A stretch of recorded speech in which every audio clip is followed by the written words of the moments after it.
This is the MTN 10 o'clock news. Good evening and thanks for joining us tonight. I'm Russ Riesinger. A long-awaited homecoming for a Wyoming airman. People lined the streets from Billings to Worland to show their respect for Lieutenant Ray KROGMAN, who was killed in the Vietnam War more than 54 years ago. Lieutenant KROGMAN's plane was shot down in Laos in January of 1967, but it wasn't until last year that his remains were finally identified. Today, he received a hero's welcome as he was finally brought home.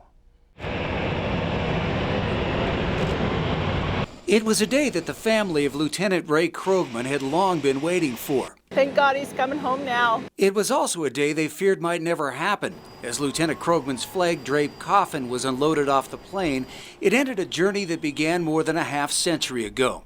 Kelly KROGMAN Steindorf was just 6 years old when her uncle was killed. Grandma never gave up hope. She passed in 90, but you know, they looked for him for a long time and they had ideas and whatnot, but it was every time we got a report, it was, you know, no news. So when that came, it was just truly a blessing. After an honor guard ceremony at the airport, Lieutenant KROGMAN began the trip back to his hometown of Worland, where he'd been president of his high school class, an athlete, and an Eagle Scout. People lined up along the procession route to pay their respects, including one troop of scouts. Well, I felt it was important to be here today because it's definitely not every day that we find remains, especially as old as the Vietnam War. And a lot of times, especially with Vietnam veterans, they did not get the respect they deserved when they came back. Well, just to welcome a fallen brother home. You know, it's been, well, since 1967 when he went down, and it's a long time to be out there and no one around to support you and stuff. So it's really great to see that they found him and they're bringing him home. Lieutenant KROGMAN's remains were discovered at the crash site in 2019 by a scientific recovery expert and finally identified last year, bringing some closure to his family and a return home for an American hero. We've waited for a long time to come home. We just never dreamed it would be with all this fanfare and honor to have all the military and you know, the Patriot Riders and everything. It's just truly a blessing. The public ceremony in Worland for Lieutenant KROGMAN is set for Wednesday morning at 11 at the Worland Middle School. One man is in the hospital after a shooting in the 4100 block of Morgan Avenue. Billings Police Sergeant Brett Becker said in a tweet that a 37-year-old man was found with 3 gunshot wounds, including one to the abdomen, around 4 o'clock this afternoon.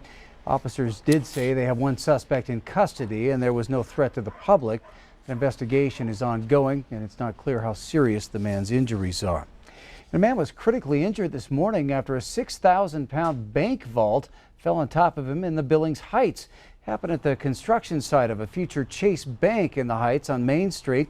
According to Billings Battalion Chief, Kevin Johnson, workers were inside that building moving the 6,000-pound vault on a cart when it somehow toppled over and fell onto the man.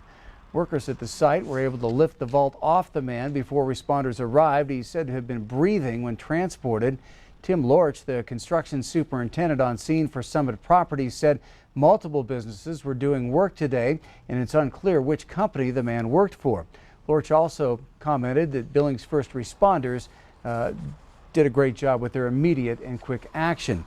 Well, Chase Bank responded to Q2 this afternoon with a statement. It says, "We're incredibly saddened to learn about the tragic accident that took place during a construction at our Billings Heights branch. Our hearts go out to the victim and his family, and we continue to work closely with local authorities." The Occupational Health and Safety Administration has been notified and will be investigating that incident. And we now know the name of the man killed after an early morning crash last Friday in central Billings.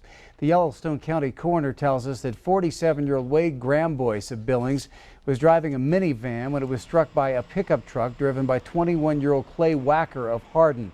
GRAMBOIS was pronounced dead at the scene. Wacker was driving south on 6th Street West at the time as the minivan was headed east on Lewis Avenue. Wacker was arrested later in the day on Friday and faces a charge of vehicular homicide while under the influence. Well, tonight, the Billings School Board gave the superintendent power to stop or start the requirement of masks for students and staff at his discretion. But if COVID cases keep trending well, those masks won't be required at the start of the school year. Q2's Mitch Legge joins us now with more from the school board meeting. School students in Billings will head back to the in-person classroom on August 23rd, with no remote learning platform planned for the next school year, no masks expected to be required, and the school district won't be responsible for contact tracing COVID-19 cases. In an update to trustees, Billings School District 2 Superintendent Greg Upham said his staff are planning with the county health department on how to handle contact tracing, but the task likely will not fall to school administrators this year.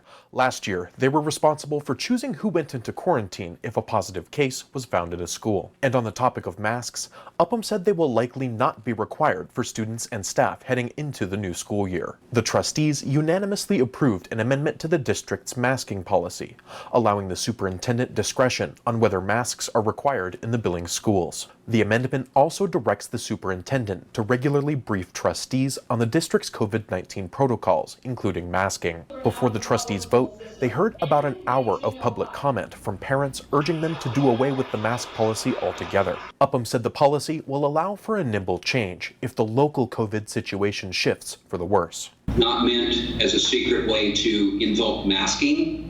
It's meant to give us continued tools in the toolbox in the case that we have to move quickly or be nimble with whatever's presented to us. I hope that we don't need masking.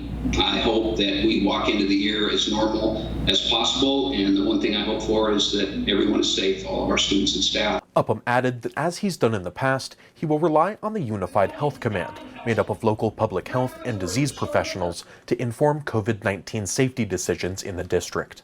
In Billings, Mitch Legge, MTN News. And coming up at its August meeting, the board will wrap up last year's budget and see what's ahead for the 2021-22 school year.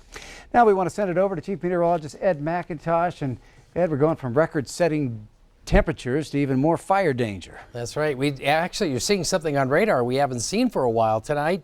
A little bit of rain, or at least it's trying to fall as we take a look right even across the Billings area. A sprinkle is certainly possible this evening, but this is going to be an indication of what we'll start to see next. The more moisture is starting to move in, not so much close to the surface, but high base storms well off the surface fall into the dry air. So a lot of that will evaporate before it ever makes the surface. But as it evaporates, it also cools the air. So we could see pockets where we get some heavier rain closer to the surface. And at the same time, that cooler air will also release quite a bit of wind.